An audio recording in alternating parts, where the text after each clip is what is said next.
I'm excited, Carl. I'm gonna learn so much from this. What's the choices again? What Right, you've got left. Still keep phoning your answers to, email. Email, sorry, yeah. The answers to Rockbusters. Yeah. Right, okay, Educating Ricky, part 2. Right. I'm committed to this treatment. Yeah. Is one. Oh, I've gotta go for that one. Yeah? Yeah. Or the other one is the police are causing a bit of a stir. He still says it like it's the best thing he's ever come up with, which in a way it is. It could be. Right, go on then. I'm committed to this treatment. Right. Do you know the saying... Oh, God. Is it just sayings now? Are they all sayings this week? No, they're not. Okay. No, the other one isn't. Frog in your throat? The saying, there's a frog in your throat? Yeah. I assume it's, when you, croak a little bit. You sound like a frog. No. Right. Might seem a bit weird, this one, right? But years ago... Oh, yeah. Sorry, what is that clue? Committed to this treatment? It's about frogs committed.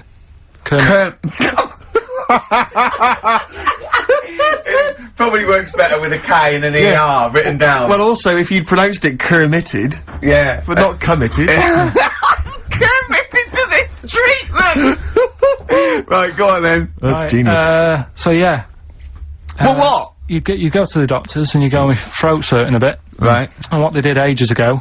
Ages ago? What year was this approximately? We are going back quite a bit with this one. Oh, okay, go on. And the doctor would say, did history. Imagine years ago, go on. and the doctor would say, right, keep your mouth open, I need to look at your tonsils. And the jaw would ache a bit, because they weren't as quick back then, because they didn't have the technology and stuff, and they'd have to, like, stare at it and study it and stuff. And, like, they get an achy jaw, right? Keeping their mouth open. Yeah, like, you get, you know, Yeah. when you eat a Mars bar or whatever, it's a bit, So, they'd sat there, and they used to always close their mouth, and it used to annoy the doctor, right? Sure. So what they did, they used to get a toad, right, and put it in the mouth. Rubbish. Okay, keep talking. Keep talking. And, that way, they couldn't close the mouth, because either they'd squash it. Right. Or, apparently, you're not allowed to, lick a toad's back. So the doctor would have them for breaking the law? No, but it's poisonous, right? A toad's back. You should never lick a toad's back. Sorry. Or put it in your mouth, really. Oh, just stop for a second. Wait. What? Can I just ask one question? Go on, yeah, just ask one question. I've got a few, but no, go on. Sure. My initial thought is, it sounds like a brilliant bit of sort of medical, knowledge there. It's a great idea. Yeah. My only thought is, how does the doctor see past the toad at your tonsils? What's he actually looking at with the mouth open? Surely the toad is in the way. Hopping around in the way? It didn't say. Sorry, and my first question is, was this on the internet? Yeah. Yeah, okay. Carl, that is bollocks. That is, I mean, Well, alright then. Let's turn this round. Where does the saying, you got a frog in your throat come from? probably because you sound a bit croaky. Probably that. Probably because you sound a little bit like a frog when you've got a sore throat. Carl, did you not question it just for a moment when you read it? Just for a second, didn't you think, that seems an odd approach? Firstly, why a frog, of all the different species? Because it's poisonous, A toad. So it's a toad as well? Yeah, well, it worked, I'm committed, worked. No, I was gonna change it to, have you heard the news, Toad Day? But I went with the frog. Oh God! Right, so that's rubbish. So that's rubbish. Next, can I have, Let's play a tune, let's come up with the last one. Open wide. Oh dear, that's interesting. Oh, here, doctor. Look, you've actually got a frog in your throat. I didn't get there. I put it in there. That's the most ludicrous story I've ever heard, Carl. Why don't you think when you read these things? I think there's always going to be a bit of truth in all of these. I mean, that fella called up, didn't he, and said, I'm not sure about the, putting a frog in your throat if you got, problems with your tonsils or whatever. But he said, years ago, if someone had toothache, they'd get hold of a frog and strap it to the face. Yeah, sure. So, maybe, down the line, maybe they did. Maybe they didn't do it I think Caligula made his emperor, a horse and emperor as well, but I mean, it doesn't... Go on. Dick Anderson's been back in touch. Excellent. I think, so he's obviously... We've turned him round, he loves it now, he's been tuning in, he says, loves it now. He says, Ricky, thanks for a really forgettable 2 hours of radio. I think I'll spend the time next week counting my feet. That's from Richard Anderson. So, we've turned him round. Do you know where the phrase counting my feet comes from? well, in the olden days, right, and I'm talking ages ago, when you really loved something, Yeah. you used to, as a sign of respect, like, say, a radio show, you'd count your feet. And that's where that comes from, That's where it comes Carl. from. Well, what about the frog thing with What? It's nonsense. with a poisonous back? It's rubbish. That's true. No, the toads have, the secretions in there. Why? But they didn't put it in people's mouths. No, so, Why? well, I'll tell you why. When a badger or a heron tastes the toad, it's horrible. Ugh. The toad might die, but it's for the good of the species, because then, think how many toads, like, looking like that heron could eat in its lifetime. So, the fact that one toad sacrificed itself, all those other toads in that heron's manner will be safe. Why? I mean, you know, we've talked about animals a lot on the show, right? Yeah. And when God made a toad, Sure. Right, okay, well, So go on, you I'm gonna say- stop you there, straight away. Don't. Just let him carry on. right? Okay. Like, there's annoying things out there, you know, jellyfish is a big problem with me. I don't understand what they do in the sea and stuff. Right. Right, but we'll leave them. God's right? a problem for me, but go on. We won't talk about jellyfish. No. With the toad, right, if it's to protect itself, Yeah. right, now No, it's not to say... protect itself, it's to protect its species. No, yeah, but that, surely, right, if the toad had a choice, if God said, right, what I'm gonna do for you, you can have something like a lobster's got claws, big claws to have a fight, or I can give you something that if someone's having a go at you, you've got to try and persuade them to lick your back, as a defence. Yeah. What use is, right, Oh, right, God's a... Well, I'll tell you why. What is God The up fact to? that there are still toads around is a testament to that defence working. That's all I'm gonna say. Okay?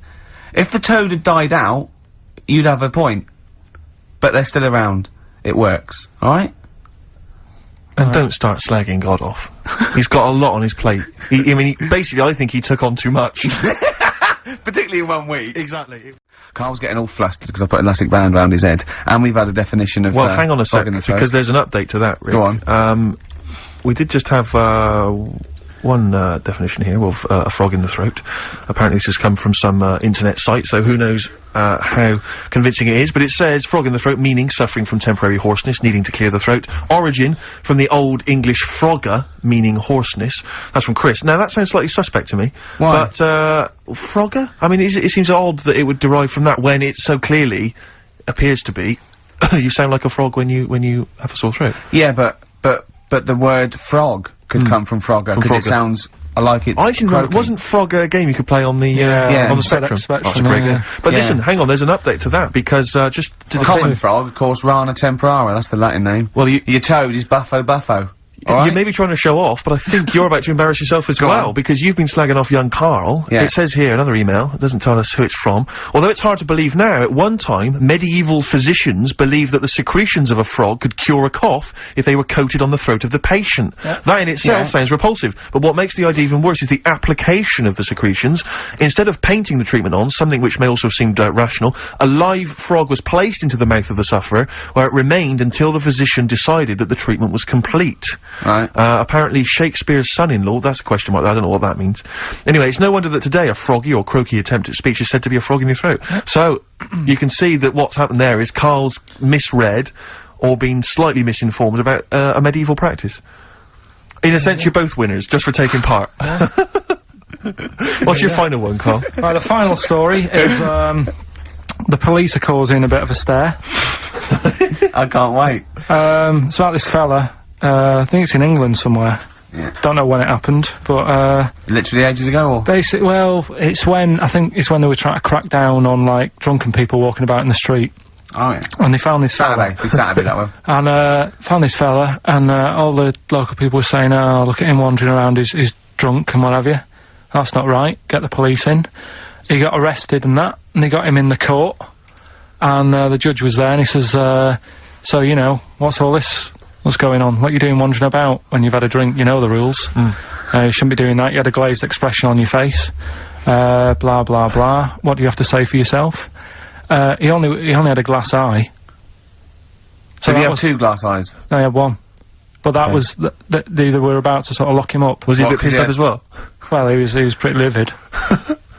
But was he also drunk with the glass eye? No, that's Oh, the right. weird thing. He wasn't even, he hadn't even had a drink. So they just thought, because he had a weird stare. Because his eyes were all glazed. Yeah. Where'd you get this from? Why are you telling me this? No, but why are you telling me this? I mean, thank you, because it's, you know, killed a couple of minutes, but why is this educating me? What are you telling me here? Because there's a bit of a thing there, a bit of a fable, that don't always judge a book by its cover. Yeah? So, the guy, he hadn't even had a drink.